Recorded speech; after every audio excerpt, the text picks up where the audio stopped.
On July 22nd, 2025, the music world lost an icon. John Michael Ozzy Osbourne, the Prince of Darkness, the godfather of heavy metal, passed away at the age of 76. For decades, he wasn't just a musician, he was a force of nature, a cultural phenomenon, and a survivor who defied every expectation. His life was an unfiltered saga of rock and roll excess, profound personal struggles, and unlikely journey to global stardom. Today, we are diving deep into the extraordinary, sometimes terrifying, and always captivating story of Ozzy Osbourne. Our story begins in the bleak, working class streets of Ashton, Birmingham, England. Born in 1948, John Michael Osbourne spent his early years dreaming of escaping the grim reality of factory jobs. He was a misfit, drawn to the rebellious energy of early rock and roll.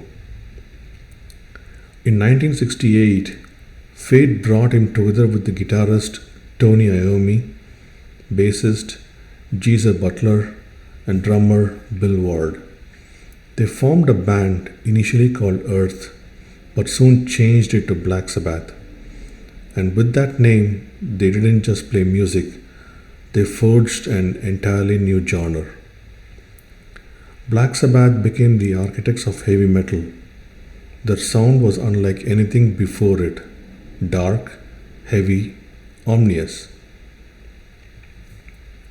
Tony Iommi's down-tuned, crushing riffs, Geezer Butler's haunting lyrics about war, addiction, and the occult, Bill Ward's thunderous drums, and Ozzy's unique, wailing, almost mournful vocals. Albums like their self-titled debut and Paranoid were instant classics. Even if the media initially dismissed them as satanic, fans, however, knew they were hearing something revolutionary.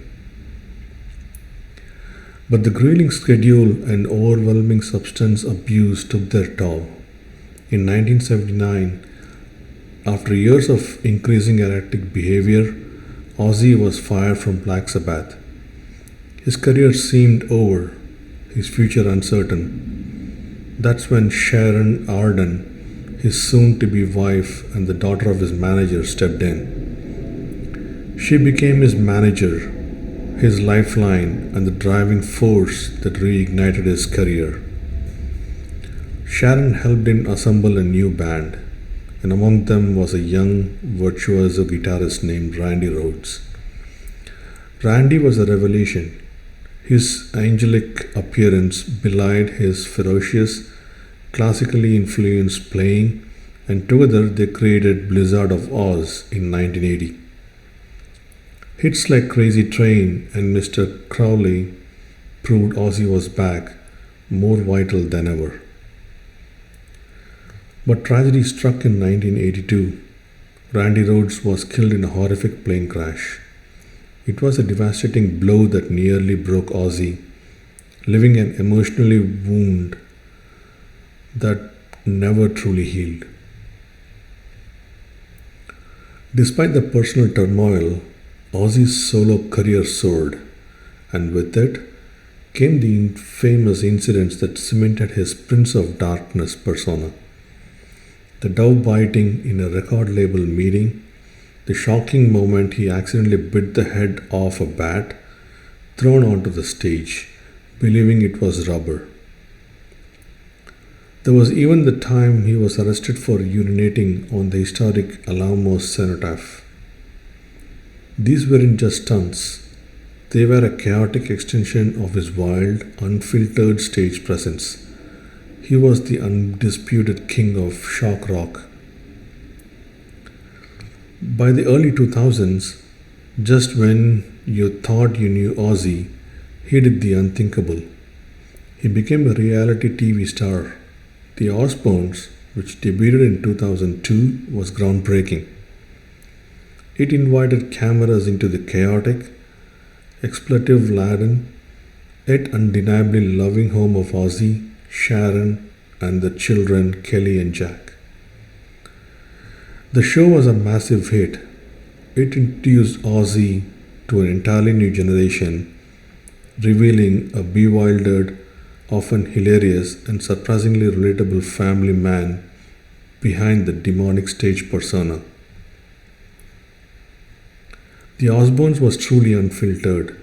The bleeps, the arguments, the everyday absurdity, and it transformed him into a mainstream cultural icon far beyond the metal world. It was a bizarre, brilliant reinvention. For decades, Ozzy battled severe addiction, a struggle he was remarkably open about. But in his later years, new profound health challenges emerged.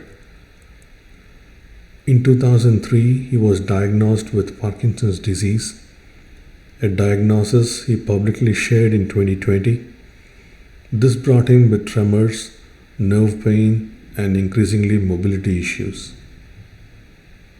He faced numerous other setbacks too, including a serious quad bike accident and multiple debilitating spinal injuries that greatly affected his ability to move.